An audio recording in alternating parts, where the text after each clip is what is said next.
Back to my channel Snehaju official. ನಾನು ಇವತ್ತು discuss ಮಾಡ್ತಿರ್ತಕ್ಕಂಥ ವಿಷಯ ಯಾವುದಪ್ಪ ಅಂತಂದ್ರೆ, ರೈಲ್ವೆ ಒಳಗಡೆ ಡಿ ಗ್ರೂಪ್ ಹುದ್ದೆಗಳನ್ನು 32,438 ಹುದ್ದೆಗಳಿಗೆ ಅರ್ಜಿಯನ್ನು ಕರೆದಾರ. ಸರ್ ಐ ಟಿ ಐ ಮತ್ತು 10ನೇ ಮ್ಯಾಗ ಅಂತ ಕೇಳಾಕತ್ತಾರ. ಅದು ಐ ಟಿ ಐ ಮ್ಯಾಗ ಐತಿಲ್ಲ, 10ನೇ ಮ್ಯಾಗ ಐತೆ ಕ್ವಾಲಿಫಿಕೇಷನ್. ಅಪ್ಲಿಕೇಶನ್ ಯಾವಾಗ ಸ್ಟಾರ್ಟ್ ಆಕೈತಿ, ಯಾವಾಗ ಎಂಡ್ ಆಕೈತಿ, ವಯೋಮಿತಿ ಏನಿರಬೇಕು, ಯಾವ ವಯೋಮಿತಿ ಒಳಗಡೆ ಜನಿಸಿರಬೇಕು, ಅದ್ರ ಬಗ್ಗೆ ಪೂರ್ತಿ ಮಾಹಿತಿಯನ್ನು ಕೊಡ್ತೀನಿ. ಇನ್ನೂ ಯಾರು ನನ್ನ ಚಾನಲ್ಗೆ ಸಬ್ಸ್ಕ್ರೈಬ್ ಆಗಿರಿ. ವಿಡಿಯೋ ಸ್ಕಿಪ್ ಮಾಡಕ್ಕೆ ಹೋಗ್ಬಿಡ್ರಿ, ವಿಡಿಯೋ ಲಾಸ್ಟ್ ನೋಡ್ರಿ. ಸೊ ಟೋಟಲ್ ಆಗಿರ್ತಕ್ಕಂಥ ಹುದ್ದೆಗಳು ತೋರಿಸ್ತೀನಿ. ಡಿ ಗ್ರೂಪ್ ಒಳಗಡೆ ಕರೆದಿರ್ತಕ್ಕಂಥದ್ದು ಇಲ್ಲಿ ನೋಡ್ರಿ. ಸೊ ಎಷ್ಟು ಹುದ್ದೆಗಳದಾವಪ್ಪ ಅಂತಂದ್ರೆ 32,438 ಹುದ್ದೆಗಳು ಅದಾವ. ಪೇಮೆಂಟ್ ಕೂಡ ಚೆನ್ನಾಗಿರ್ತೈತೆ. 18,000 ಸ್ಟಾರ್ಟಿಂಗ್. ಡಿ ಗ್ರೂಪ್ ಅಂದ್ರೆ ಸುತ್ತಕ್ಕೆ ತಲೆ ಕೆಡ್ಸೋಕೆ ಹೋಗ್ಬಿಡ್ರಿ, 18,000 ಸ್ಟಾರ್ಟಿಂಗ್ ಪೇಮೆಂಟ್ ಇರ್ತೈತಿ. ಅಪ್ಲಿಕೇಶನ್ ಇವತ್ತಿನಿಂದ ಸ್ಟಾರ್ಟ್ ಆಗ್ಯಾವ. ಸೊ ಇವತ್ತಂದ್ರೆ ಡೇಟ್ ಎಷ್ಟೈತಪ್ಪ ನೋಡ್ಕೊಳ್ರಿ. 23/1/2025 ಹಿಡ್ಕೊಂಡು 22/1/2025 ಕೊನೆ ದಿನಾಂಕ ಐತೆ. ಆಯಿತಾ? ಸೊ ಏನಾದರೂ ಕರೆಕ್ಷನ್ನ ಅಪ್ಲಿಕೇಶನ್ ಹಾಕಿದ್ವಾಗ ತಪ್ಪು ಆದ್ಮ್ಯಾಗ ಏನೋ ಪ್ರಾಬ್ಲಮ್ ಆದ್ರೂ ಸತಕ ಅದಕ್ಕೂ ಕೂಡ ಡೇಟನ್ನು ಕೊಟ್ಟಿರ್ತಾರೆ, ಅದನ್ನು ನೋಡ್ಕೊಳ್ರಿ. ಯಾವಾಗತ್ತಂದ್ರೆ 25/2/2025 ಹಿಡ್ಕೊಂಡು 6/3/2025 ಈ ಡೇಟ್ ಒಳಗೆ ಏನೋ ಪ್ರಾಬ್ಲಮ್ ಆಗಿದ್ರು ಅದನ್ನು ಕರೆಕ್ಷನ್ ಮಾಡ್ಕೊಳಕ್ಕೆ ಡೇಟನ್ನು ಕೊಟ್ಟಿರ್ತಾರೆ. ಚಲನ್ ತುಂಬಲಾಕದೂ ಇರ್ತೈತಿ. ಚಲನ್ ಪಿಗೆ ಡೇಟನ್ನು ಇಲ್ಲಿ ಸೊ ಈ ಥರ ಏನೈತಿಲ್ಲ ಇದು ನೋಡ್ಕೊಂಬಿಡ್ರಿ. ಇಷ್ಟು ಐತಿ, ಇದು ಅಪ್ಲಿಕೇಶನ್ ಡೇಟದ್ದು ಸ್ಟಾರ್ಟಿಂಗ್ ಅದು. ಆಯಿತಾ? ಇನ್ನು ಮುಂದೆ ವಯೋಮಿತಿ ನೋಡ್ಕೊಳ್ರಿ. ವಯೋಮಿತಿ ಎಷ್ಟು ಇರಬೇಕಪ್ಪ ಅಂತಂದ್ರೆ 18ರಿಂದ 36 ವಯೋಮಿತಿ. ಇಲ್ಲೇ ನೋಡ್ಬೋದು ನೀವು, ಸ್ಟಾರ್ಟಿಂಗ್ದಾಗನ ಕೊಟ್ಟಿದ್ದಾರೆ. 18ರಿಂದ 36 ವಯೋಮಿತಿ ಯಾರಿದ್ರೆ ಅವ್ರು ಬೇಕಾದ್ರೆ ಹಾಕ್ಬೋದು. SC ST ದವರಿಗೆ 5 ವರ್ಷ, OBC ದವರಿಗೆ 3 ವರ್ಷ ಸಡಿಲಿಕೆ ಇರ್ತೈತಿ. ಅಂದ್ರೆ 36ಕ್ಕೆ 3 ಕೊಡಿಸಿರಂದ್ರೆ ಎಷ್ಟಾಗುತ್ತೆ? 39. ಮತ್ತು ಅದಕ್ಕೆ 5 ಕೊಡಿಸಿರಂದ್ರೆ 41. ಸೊ SC ST ದವರಿಗೆ 18ರಿಂದ 41 ವಯೋಮಿತಿ ಐತಿ. ಈ ಥರ ವಯಸ್ಸೈತೆ ಅಂತ ಯಾವ ಡೇಟ್ ಆಫ್ ಬರ್ತ್ ಒಳಗೆ ಜನಿಸಿರ್ಬೇಕಾ ಈಗ ಡೇಟ್ ತೋರಿಸ್ತೀನಿ, ಇದನ್ನು ನೋಡ್ಕೊಳ್ರಿ. ಇಲ್ಲಿ ಕೊಟ್ಟಿದ್ದಾರೆ, ನೀವು ನೋಡ್ಕೊಳ್ಬೋದು. ಜನರಲ್ದವ್ರದ್ದು ನೋಡ್ರಿ, ಈ ಡೇಟ್ ಆಫ್ ಬರ್ತ್ ಒಳಗೆ ಜನಿಸಿರ್ಬೇಕಂದ್ರೆ 1/1/2007 ಹಿಡ್ಕೊಂಡು ಸೊ 2/1/1989 ಈ ಡೇಟ್ ಆಫ್ ಬರ್ತನೂ ಜನಿಸಿದ್ರೆ ನಡೀತೈತೆ. ಅವರೆಲ್ಲ ಅಪ್ಲಿಕೇಶನ್ ಹಾಕ್ಬೋದ. OBC ದವ್ರದ್ದು ನೋಡ್ಕೊಳ್ರಿ, ಈ ಡೇಟ್ ಆಫ್ ಬರ್ತ್.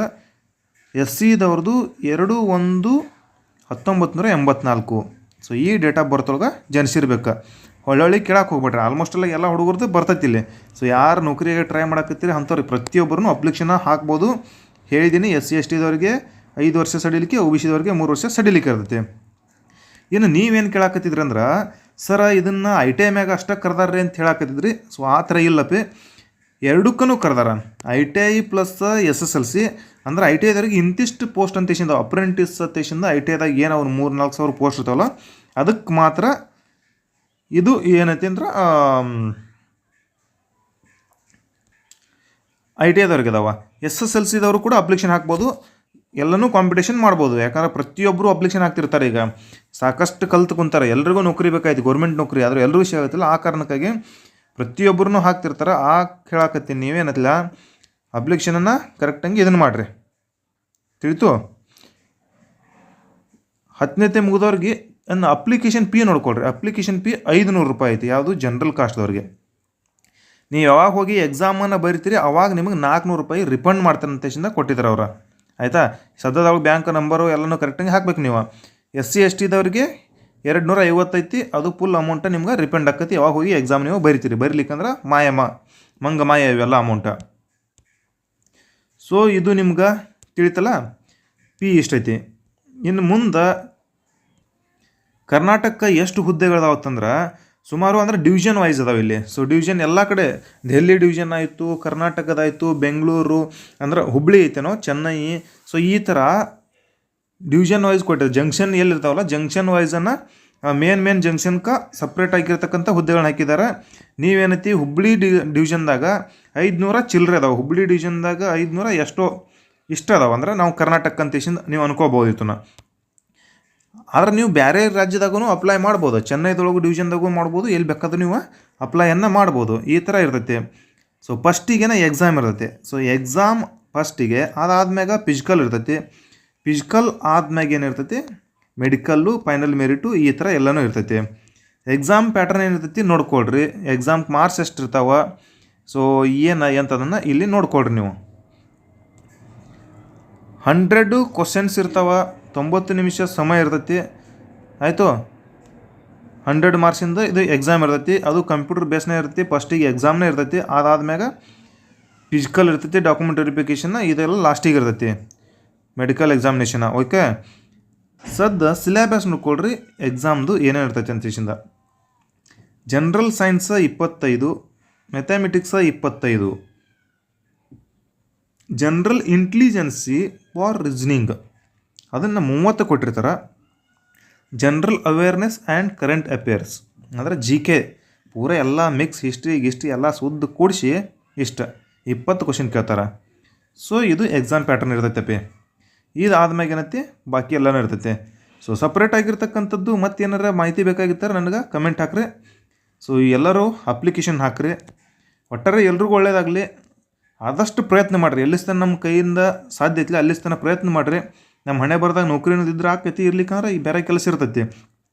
ನೀವು ಅನ್ಕೋಬೋದು, ಸೊ ಈಗ ತೋರ್ಸಾಕತ್ತೀನಿ, ನಾನು ಶೋ ಮಾಡಾಕತ್ತೀನಿ, ಸರ್ ಇದೇನು ರೀ ಸರ ಬರೇ ಅಂದ್ರೆ ಇದೇ ಕೆಲಸ ಇರ್ತೈತಿ ಅಂತ ಕೇಳಕ್ಕೋಗ್ಬೇಡ್ರಿ. ಅಂದ್ರೆ ಹಳಿ ಜೋಡಿಸೋದು, ಇದು ಕ್ಲೀನಿಂಗ, ಮ್ಯಾಟ್ ಕ್ಲೀನಿಂಗ, ವರ್ಕಿಂಗ, ಸೊ ಎಲ್ಲ ನೋಡ್ರಿ. ಇಲ್ಲಿ ಡಿ ಗ್ರೂಪ್ ಅಂದ್ರೆ ಇದು ಅಂತೇಶನ್ ಕೇಳಕ್ಕೆ ಹೋಗ್ಬೇಡ್ರಿ. ಡಿ ಗ್ರೂಪ್ ಅಂದರೆ ಇದಷ್ಟೇ ಇರಂಗಿಲ್ಲಪ್ಪಿ, ಇನ್ನೂ ಸಾಕಷ್ಟು ಕೆಲಸಗಳಿರ್ತಾವೆ.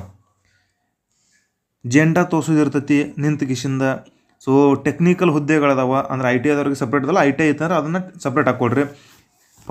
First wise, second wise, third wise ಈ ಥರ ಅದಾವ. ಇಲ್ಲಿ ಪ್ರಿಫರೆನ್ಸ್ ಕೊಡೋದಿರ್ತೈತಿ, ಪ್ರಿಫರೆನ್ಸ್ ಕೊಡ್ರಿ ಚಲೋ ತಂಗಿ. ಸೊ ಆಲ್ಮೋಸ್ಟ್ ಅಲ್ಲಾಗಿ ಇದು ಹಳಿ ವರ್ಕ್ದು ಏನು ಬರ್ತಲ್ಲ ಅದನ್ನು ಲಾಸ್ಟಿಗೆ ಇಟ್ಬಿಡ್ರಿ. ಮೊದಲು ಏನೈತಿ ಒಳ್ಳೆ ಪ್ರಿಫರೆನ್ಸ್ಗಳನ್ನ ಕೊಡ್ಕೋತ ಬಂದುಬಿಡ್ರಿ. ಅಂದ್ರೆ ಟಾರ್ಚ್ ತೋರಿಸೋದು ಎಲ್ಲ ಇಲ್ಲಿ ಏನದ ನೋಡು, ಬರೀ ಇವೆಲ್ಲ ಕಲ್ಸ ಸಪ್ರೇಟ್ ಇರ್ತಾವ. ಆಯಿತಾ, ಈ ಥರ ಎಲ್ಲನೂ ಪ್ಯಾಟರ್ನ್ ಇರ್ತೈತಿ. ನಮ್ಮ ಕರ್ನಾಟಕದಾಗ ಎಕ್ಸಾಮ್ ಸೆಂಟರ್ಗಳ್ನು ಕೊಡ್ತಿರ್ತಾರೆ. ಕರ್ನಾಟಕದಾಗ ಇರ್ತೈತಿ, ಇದು ಕನ್ನಡನಾಗ ಇರ್ತೈತಿ. ಲ್ಯಾಂಗ್ವೇಜಸ್ ಏನೈತಿ, ಸೊ ಕನ್ನಡದಾಗನ ಎಕ್ಸಾಮ್ ಇರ್ತೈತಿ. ಈಗ ಯಾವ ಥರ ಈಗ RRB ಕರೆದಾರಲ್ಲ ಅದು RPF ಎಲ್ಲನೂ ಏನದಲ್ಲ ಕನ್ನಡದಾಗ ಆಲ್ಮೋಸ್ಟ್ ಅಲ್ಲಾಗಿ ಸೆಂಟ್ರಲ್ ಗೌರ್ಮೆಂಟ್ ಆಲ್ಮೋಸ್ಟ್ ಎಕ್ಸಾಮ್ ಎಲ್ಲನೂ ಕನ್ನಡದಾಗ ನಡೆಯಕತ್ತಾವ. ಕೇಳಕ್ಕೆ ಹೋಗ್ಬೇಡ್ರಿ ಸರ್ ಕನ್ನಡ ನಡೀತೈತಿ ಅಂತ ಹೇಳಿಂದ.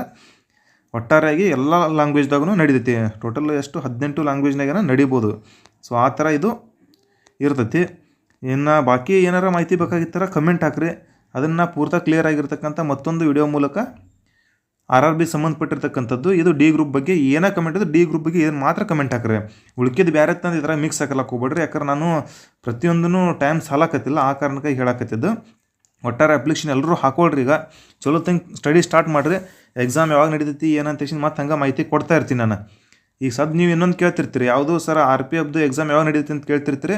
ಅದು RPF ಎಕ್ಸಾಮ್ ಸದ್ಯದೊಳಗೆ ಯಾವುದೂ ಡೇಟಾಗಿ ಫಿಕ್ಸ್ ಇಲ್ಲ. ಅದು ಬಂದ ತಕ್ಷಣ ಅದನ್ನೂ ಕೂಡ ಒಂದು ವಿಡಿಯೋ ಮಾಡಿ ಹಾಕ್ತೀನಿ. ಒಟ್ಟಾರೆ ಪ್ರಯತ್ನ ಕಂಟಿನ್ಯೂ ಆಗಿರಲಿ. ಈ ಥರ ಒಳ್ಳೊಳ್ಳೆ ಹುದ್ದೆಗಳು ನಿಮಗೆ ಬರ್ತಾ ಇರ್ತಾವೆ, ಆವಾಗ ಅಪ್ಲಿಕೇಶನ್ ಹಾಕೋದು ಚೆಂದಂಗೆ ಬರೀದು. ಇದು ಒಂದು ವಿಚಾರ ನಿಮ್ಮ ತಲೆಯೊಳಗಿರ್ಬೇಕಾ. ಓಕೆ, ನಾನು ಕೊಟ್ಟಿರ್ತಕ್ಕಂಥ ಮಾಹಿತಿ ನಿಮ್ಗೆ ಇಷ್ಟ ಆಗೈತಿ ಅನ್ಕೊತೀನಿ. ಆದಷ್ಟು ಸದುಪಯೋಗ ಪಡ್ಕೊಳ್ರಿ. ಎಲ್ರಿಗೂ ಒಳ್ಳೆಯದಾಗಲಿ. God bless you all. ಜೈ ಹಿಂದ್.